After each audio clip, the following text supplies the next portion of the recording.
Mwiriwe canke mwaramutse banywanyi bacu mukunda kandi mugakurikira amakuru n'ibiganiro dutambutsa kuri roshera ya YouTube ICTV no mwanya makuru agezweho ari kuvugwa ushobora kuba utarafyonda kuri subscribe kugira turaje turabana mu makuru n'ibiganiro dutambutsa urashobora gufyonda ko maze uko dushize ko inkuru karonka notification kuba kundi ibiganiro ndetse n'amakuru acukumbuye ibiba vyaranyegejwe abarundi ibiganiro by'abarundi bo mu mihingo itandukanye cane ibiganiro biba birimo politiki yo ku rwego rwo hejuru wifuza kubikurikira rondera share ya YouTube yitwa Burundi Update. Iyo share ya YouTube iriko iracaho ibiganiro bishushe mu Burundi, ivyo biganiro bikaba biriko biratambuka umunsi ku yundi.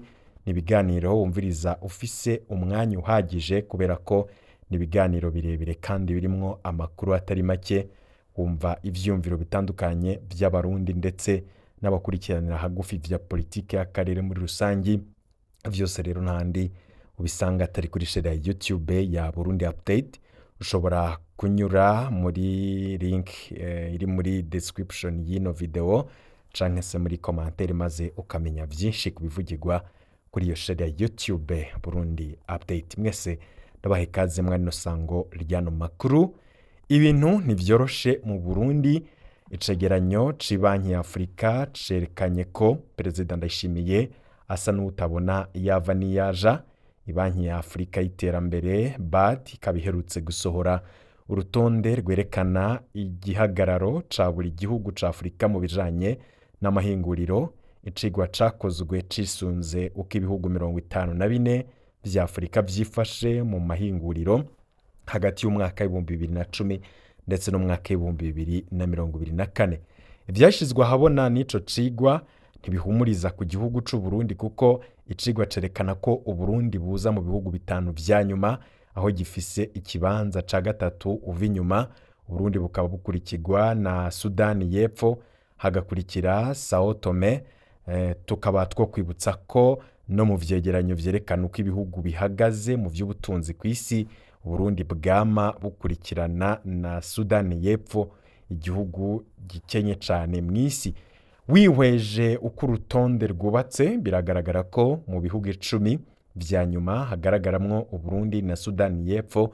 Gusa mu bihugu bigize Afrika y'ubuseruko, East African Community, ibi bikaba kandi bisigura ko ibindi bihugu vyenuriye Uburundi bimwe bidasanzwe muri uyu muryango ku vy'amahinguriro. Icegeranyo kikaba cerekana ko ibihugu bisanzwe bihana urubibe n'Uburundi vyenuriye Uburundi intambwe ndende cane. Igihugu kibanyi c'u Rwanda kikaba kiza mu kibanza ca 32, kikaba gisumvye Uburundi ibibanza 21. Tanzania yiza mu kibanza ca 23, no kuvuga ko nayo nyene yenuriye Uburundi ibibanza 30.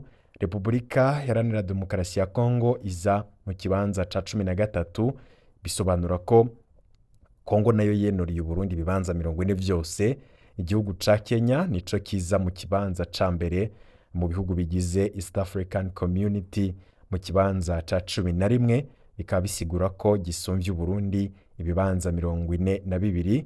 Uganda nayo iza mu kibanza ca 16, bikaba bisigura ko yenuriye Uburundi bibanza 37. Igihugu kiza ubwa mbere ku mugabane wa Afrika ni Maroc, igakurikirwa na Afrika y'Epfo.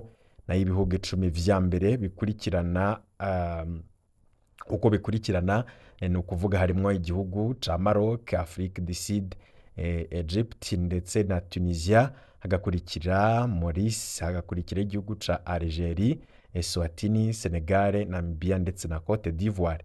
Ibihugu 10 vya nyuma navyo bikurikirana uko gukurikira: hari Sierra Leone, Somalia, Centrafrique, Comores, Eritrea, Gambia, Guinée Bissau, Uburundi, Sudane y'Epfo ndetse na Sao Tome et Principe.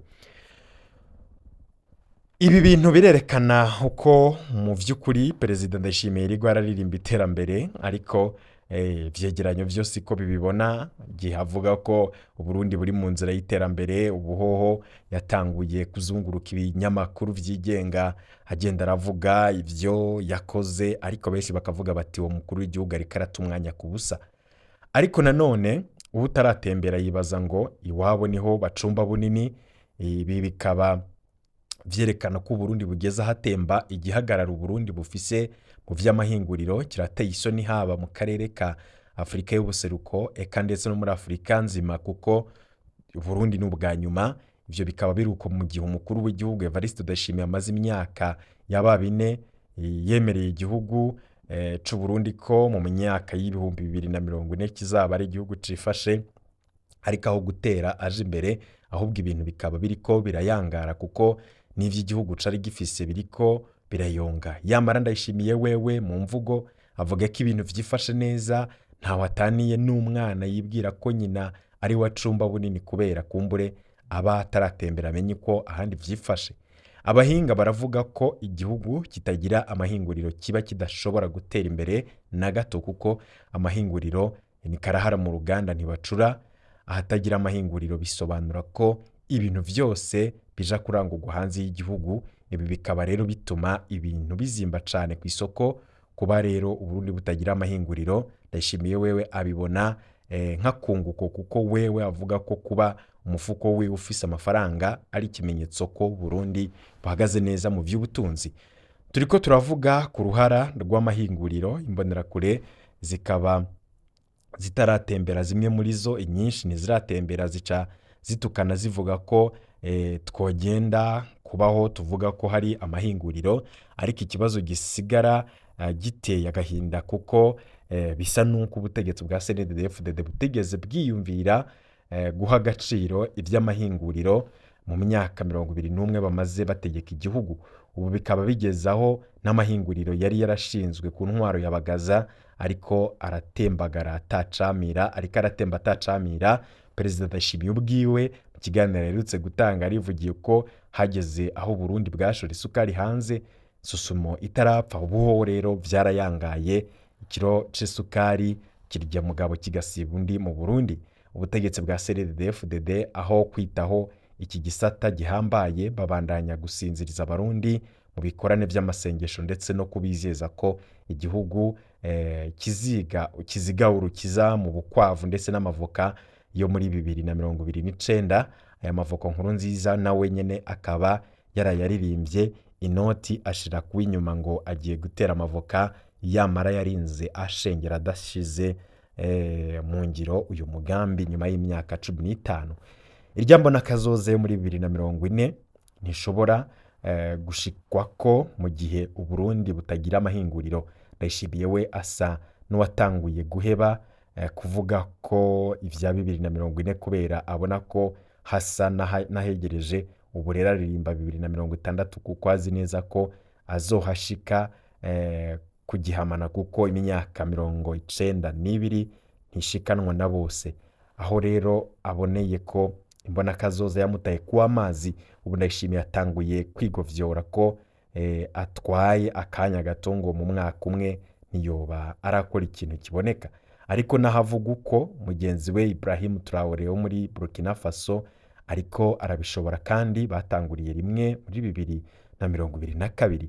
Ni kenshi tumaze kubabwira ko ibintu vyifashe nabi mu Burundi, ariko ubutegetsi bwitwa ko bagavuye mu matora bushobora gukora ibintu bimaramaje, ariko bwavuye muri kudeta bugasubiza ibintu ku murongo, abanyagihugu bagashima. Naho bivye amatora vyitwa ko intwaro ya Ndayishimiye yavuye mu matora, ariko yarananiwe no gushira igihugu ku murongo mu myaka 6. Aho ni mu gihe mugenzi wiwe Ibrahim Traoré ariko akorera ibikomeye Burkina Faso, igihugu kikaba kiri kuvugwa ku rwego mpuzamakungu kandi atatowe n'abene igihugu, ahubwo yatembagaje intwaro yahahora. Mbega akavuga ko imyaka 7 ari mike azotonganiriza abarundi nyuma y'imyaka 50.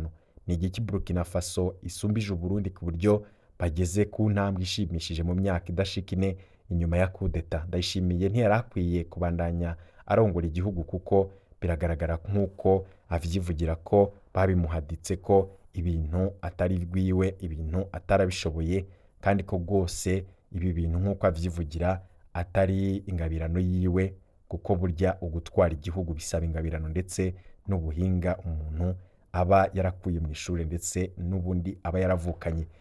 Bantu benshi bibaza ni kuki Ndayishimiye yibwira ko imbonerakure zidafise amakuru ahagije kuri we. Ndayishimiye aherutse guhenda imbonerakure ko azokwitoza ikiringo ca kabiri kubera bamugomwe ubutwari. Mu kiganiro aherutse kugirana n'ikinyamakuru Intumwa kiri mu kwaha kwiwe, yarubahutse kubesha imbonerakure ko abagumyabanga bamugomwe ngo aserukire umugambwe mu mwaka uza kubera ibikorwa by'ubutwari byamuranze mu kiringo ca mbere yimirije kurangiza. Ako n'akamaramaza kubona umukuru w'igihugu azi neza ko yigenye kandi kurongora igihugu vyamutaye kuba amazi ariko akavyita ubutwari. Nico gituma rero twihaye ihangiro ridasanzwe ryo guhimiriza abarundi guca urwevu bagaca akenge, batangure gukurikiranira hafi amajambo ashikirizwa n'abategetsi babo, na cane cane umukuru w'igihugu amaze kugira umugenzo wo kuvuga ibintu bicuritse n'akamaramaza mu gihe yari yitezwe ko ijambo rihumuriza. Birahambaye ko abategetsi bamenya ko abarundi bashinze ijisho amajambo ava mu kanwa kabo. Vy'ukuri baravuga bakibwira ko bariko barabwira abana canke bariko barahenda abana, ariko twizera ko hazogera igihe abategetsi bateshwa bagata, kuko abarundi bariko barategera neza ko ijambo rivuye mu kanwa k'umutegetsi atari ryo gufata minenerwe. Ndayishimiye ntashaka guheba kubesha, tukaba rero natwe tutazohagarika kumubeshuza gushika ibinyoma vyiwe biteye agaciro. Hari impamvu turiko dushimikira cane ku mbonerakure muri iyi nkuru, tukaba tugira tuvuge kuri bimwe mu bintu Perezida Evariste Ndayishimiye yabeshe. Ivyo kandi yabeshe akaba ari ibintu biteye agahinda.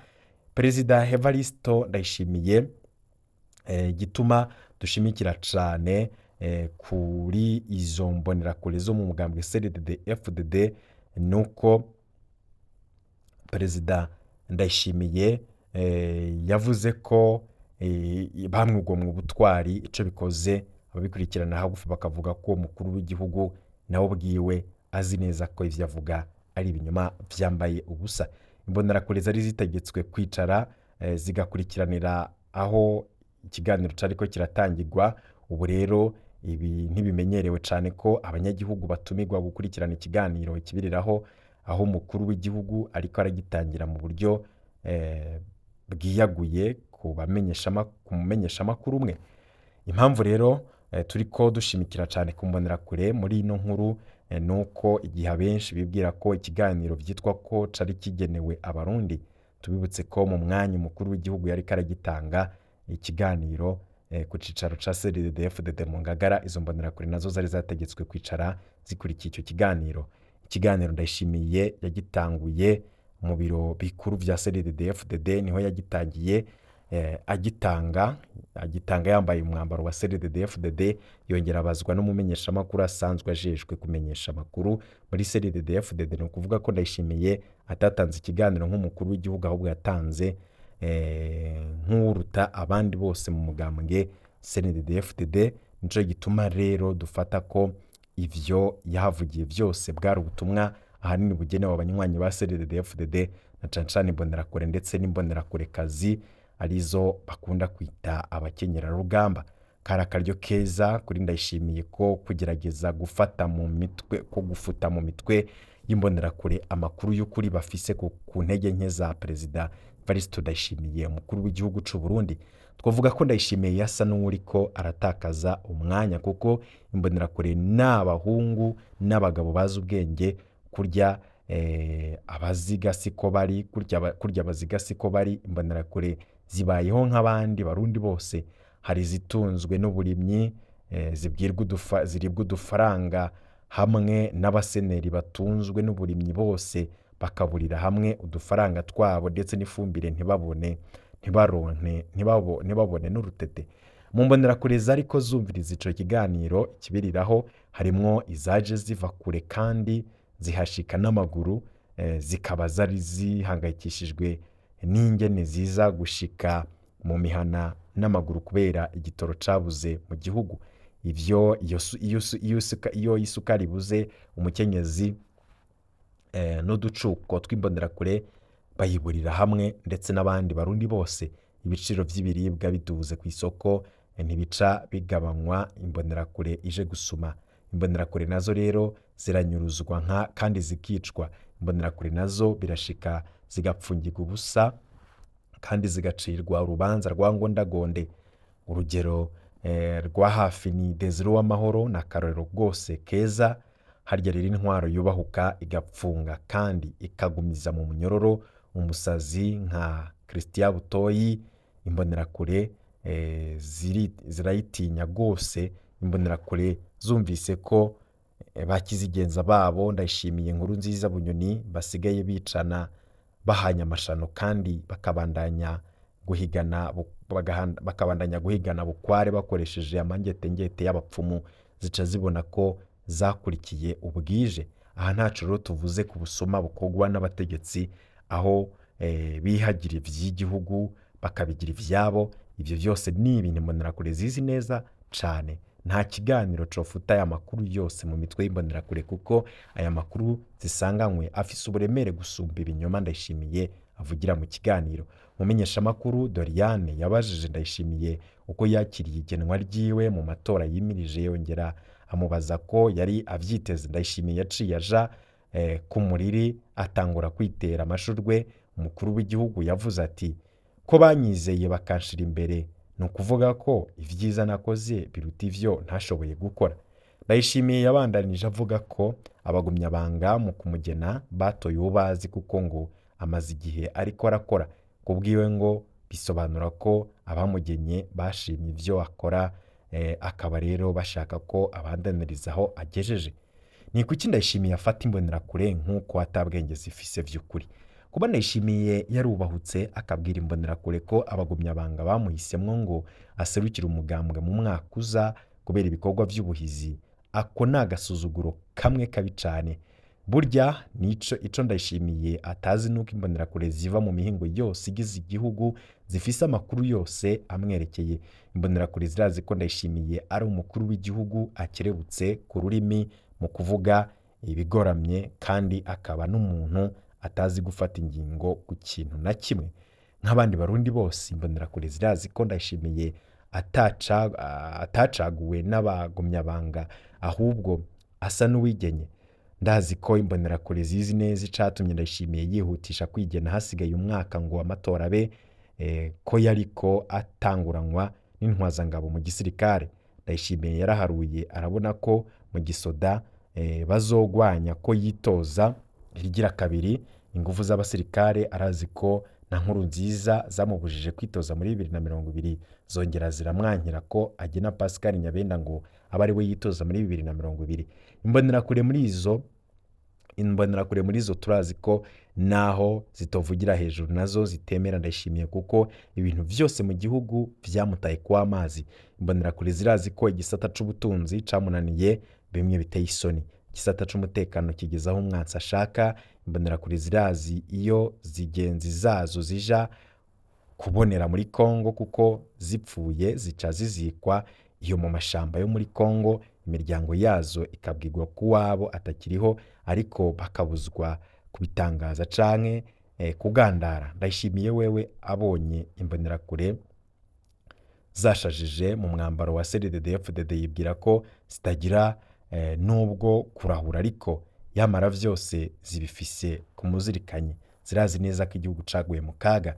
Ico bikoze kubera ko Perezida Ndayishimiye nawe azi neza nuko ariko arahenda imbonerakure, azi neza ko mu mitwe yabo Perezida Ndayishimiye atawurimwo. Nico gituma mu gihe hageze amatora imbonerakure asanzwe avuga ko yizeye uzisanga nazo baziherekeje mu tuzu tw'amatora, ko bazi neza ko izo mbonerakure kubera ko zizi ibibazo biri mu gihugu zidashobora gutora umuntu watakaje igihugu mu kaga mu manga. Ubu rero bose bakaba bagorewe hamwe, abarundi bose atamuhutu atamututsi atambonerakure atamuseneri, abarundi bose baragowe kandi bagowe ikivumvu. Ibi vyose ni ibibazo bikomeye cane ubutegetsi bwa CNDD-FDD bwananiwe gutorera umuti. Ubuho rero ibintu bikaba bimeze nabi, abarundi bakaba bibaza bizoherera he.